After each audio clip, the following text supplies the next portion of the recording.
Bismillahirrahmanirrahim. Assalamu alaikum all of the students. Today we are going to start our chapter number 4 which is algebraic expression. ये जो हमारा course है वो है class matric का mathematics का।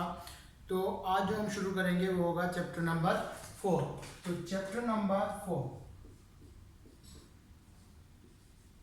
हमारा जो चैप्टर है इसका नाम क्या है अलजेब्रिक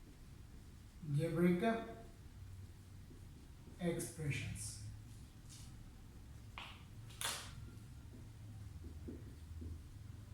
तो आज जो हम डिस्कस करेंगे वो होगा अलजेब्रिक एक्सप्रेशंस। तो अलजेब्रिक एक्सप्रेशन जब हम डिस्कस करेंगे तो वहां पे दो चीजें बार बार यूज होंगी। तो पहले हम उनका इंट्रो दे देते हैं। तो पहला नंबर 1 चीज क्या है हमारे पास, वो है हमारे पास वेरिएबल एंड कांस्टेंट। ये हमारे पास बार बार लफ्ज इस्तेमाल होंगे। एक होगा वेरिएबल, दूसरा होगा कांस्टेंट। ये दो वर्ड्स हैं जो पूरे चैप्टर्स में हमारे रिपीट एंड रिपीट यूज होते रहेंगे। तो डिस्कस करते हैं पहले वेरिएबल क्या है, फिर बात करते हैं कांस्टेंट की। तो वेरिएबल हमारे पास क्या है, दी टर्म्स या the numbers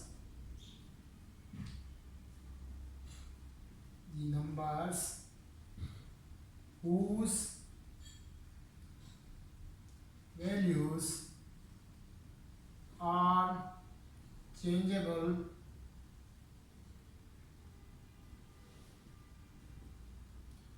with situation।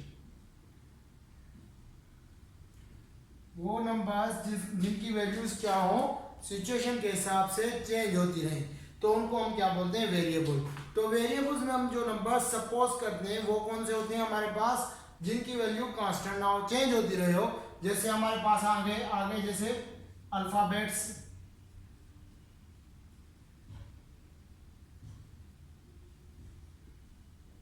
Alphabet में A to Z, ये सारे के सारे जहां पे भी A to Z numbers use होते हैं मैथमेटिक्स में, उनको हम क्या बोलते हैं, वेरिएबल्स। और दूसरे हो गए जस्ट लाइक लैटिन वर्ड्स और सिंबल्स,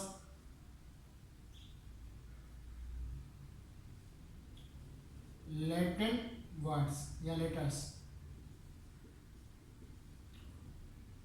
सॉरी लैटिन और Greek, just like alpha, beta, gamma, delta, etc। तो ये सारे के सारे अल्फाज जो हमारे पास यूज होंगे एज ए नंबर यूज होते हैं। ये होते क्या है, एज ए नंबर यूज होते हैं, लेकिन ये होते क्या है हमारे पास, वेरिएबल्स। तो वेरिएबल्स इनकी वैल्यूज ऑलवेज सेम नहीं होगी, ऑलवेज वैल्यूज चेंज होती रहेंगी। जैसे ये हम अल्फा, बीटा, गामा यूज करते हैं एंगल्स वगैरह में, तो इनकी वैल्यूज कांस्टेंट या सेम नहीं होगी, वो सिचुएशन के हिसाब से चेंज होते रहेंगे।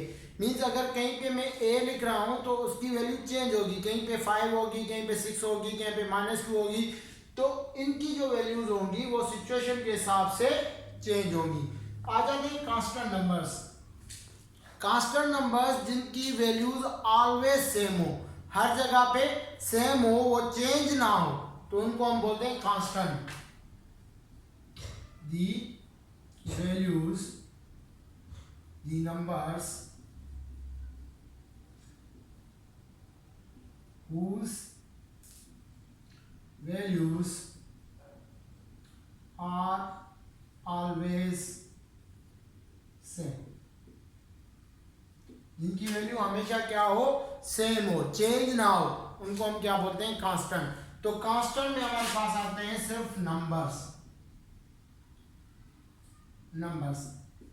Just like 1, 2, 100, -200 etc। तो वो नंबर्स जिनके आपके पास वैल्यूज चेंज ना हो। जस्ट लाइक इसमें अगर हम बात करें तो इसमें सिर्फ नंबर्स आते हैं 0 to 9, ये कभी चेंज नहीं होते। तो आज हमने दो चीजें सीख ली, एक हो गया वेरिएबल का कॉन्सेप्ट, दूसरा हो गया कांस्टेंट का कॉन्सेप्ट। तो यहाँ तक क्लियर होगा। तो हम थोड़ा आगे बढ़ेंगे, इनके हिसाब से कुछ और चीजें डिस्कस करेंगे हम। तो आ जाते हैं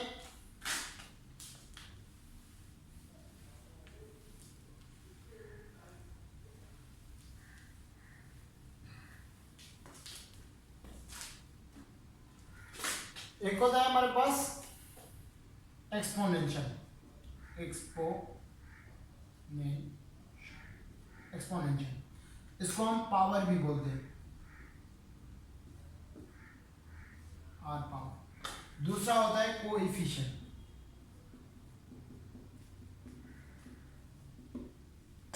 एक हो गया एक्सपोनेंशियल या फिर पावर, दूसरा हो गया कोएफिशिएंट। तो हमारे पावर के साथ ये जो लफ्ज है वो क्लियर है। पावर हमेशा आता है सिंपली किसी भी चीज के ऊपर, उसका मतलब होता है अगर किसी के ऊपर एक्सपोनेंशियल या पावर हो वो उतनी टाइम्स आपस में मल्टीप्लाई होगा। जस्ट लाइक अगर पावर का मैं एग्जांपल लूं 2 पावर 3, तो इसका मतलब क्या होगा, ये 2 3 टाइम्स मल्टीप्लाई होगा,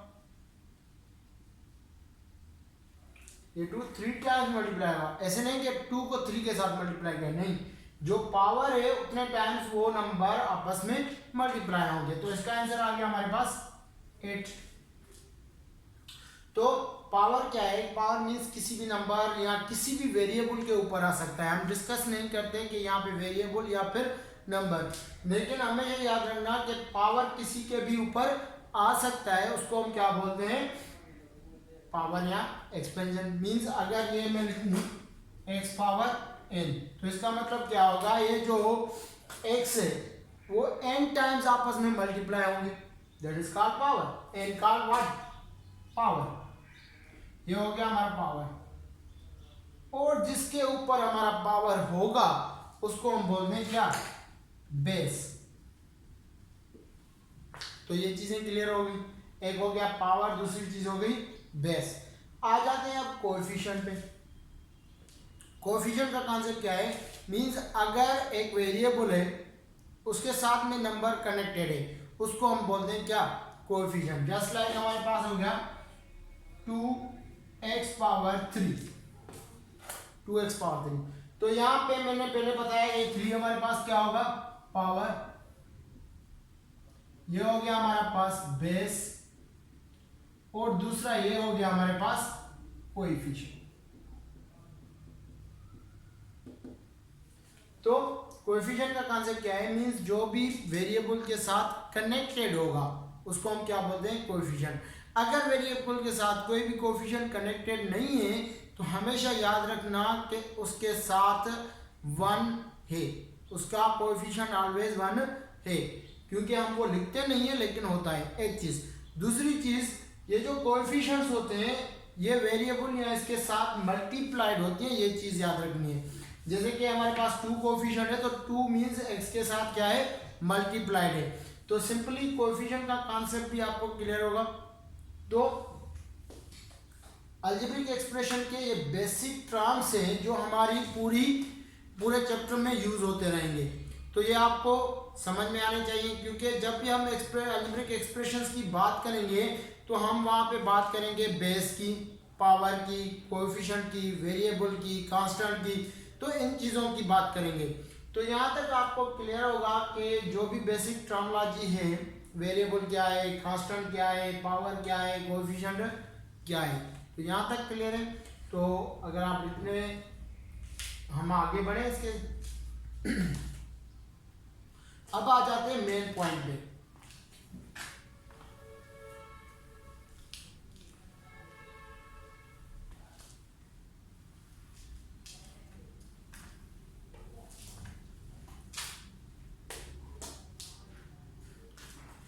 अब अलजेब्रा को तो पहले आप छोड़ दें, ठीक है। आ जाते हैं एक्सप्रेशंस पे। एक्सप्रेशन क्या होते हैं, सिंपली एक एक्सप्रेशन ऐसे समझिए, एक सेंटेंस है, जैसे हम इंग्लिश में लिखते हैं ना कि सेंटेंस है, तो एक्सप्रेशन क्या होता है, simply it is a collection of the terms. इसमें 1 से ज्यादा टर्म हो तो उसको हम बोलते हैं एक्सप्रेशन। तो algebraic expression means an expression having algebraic terms. Means क्या होगा, अलजेब्रिक एक्सप्रेशंस हमारे पास क्या है, अलजेब्रिक एक्सप्रेशन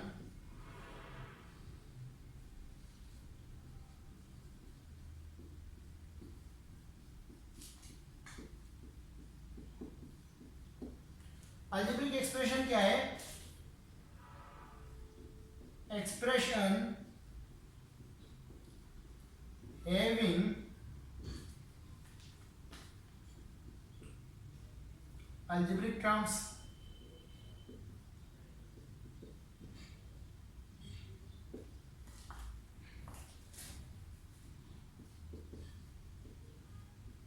अलजेब्रिक टर्म्स, तो अलजेब्रिक टर्म्स आपके कौन से होते हैं जिसमें एक कोफिशिएंट हो और वेरिएबल हो, तो उसको हम क्या बोलते हैं, अलजेब्रिक टर्म। जस्ट लाइक एक टर्म की बात करते हैं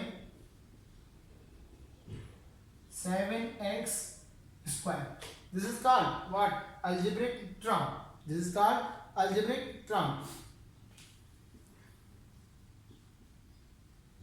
this is called algebraic term, क्योंकि इसमें कोफिशिएंट भी है, इसमें वेरिएबल है और उसका पावर भी है। पावर ना हो तो भी कोई मसला नहीं है, क्योंकि पावर ऑलवेज हमारा 1 होता है, क्लियर है, और कोफिशिएंट ना भी हो तो भी हमारे पास कोफिशिएंट 1 होता है। कहीं कहीं पे हम बेस को भी छोड़ देते हैं, मीन्स वेरिएबल भी नहीं होता। जस्ट लाइक वो टर्म क्या होगा, अगर मैं यहाँ पे लिख रहा हूँ सिर्फ 2, ओनली 2, तो ये अलजेब्रिक टर्म है या नहीं है, तो इसकी डेफिनेशन देखते हैं। अगर कोई भी टर्म है उसके ऊपर ना, मीन्स हमने बात की थी बेस होना चाहिए, उसके ऊपर पावर हो या ना हो, लेकिन पावर होगा 1, उसका कोफिशिएंट हो या ना हो, अगर ना होगा तो 1 पुट करेंगे, अगर होगा तो वो तो रखेंगे। तो अगर कोई ऐसा टर्म जिसमें वेरिएबल हो ही नहीं, जस्ट 2, 5, 7 कोई भी नंबर हो, कांस्टेंट नंबर हो, तो वो क्या हम पुट कर सकते हैं अलजेब्रिक टर्म में? जी बेशक कर सकते हैं। कैसे करेंगे, अब देखें, एक चीज आपने पढ़ी होगी कि anything power 0 is equal to 1, means अगर मैं इसको इस हिसाब से लिखूं 2x पावर 0, 2x पावर 0, अगर 0 आ गया तो anything power 0 is equal to 1, तो ये दोनों मल्टीप्लाई होंगे, अगेन आंसर क्या आ जाएगा 2। तो मीन्स कोई भी कांस्टेंट नंबर हो वो भी आपका शामिल हो सकता है किसमें, अलजेब्रिक टर्म्स में, वो भी शामिल हो सकता है किसमें, अलजेब्रिक टर्म्स में। तो अलजेब्रिक एक्सप्रेशन का कॉन्सेप्ट आपको क्लियर होगा जिसमें अलजेब्रिक टर्म्स हो, और उसको हमने डिफाइन किया कि टर्म्स कौन से होंगे अलजेब्रिक, जिसमें आपका variable, coefficient and constant connected हो, दोनों चीजें कनेक्टेड हो। यहां तक क्लियर है?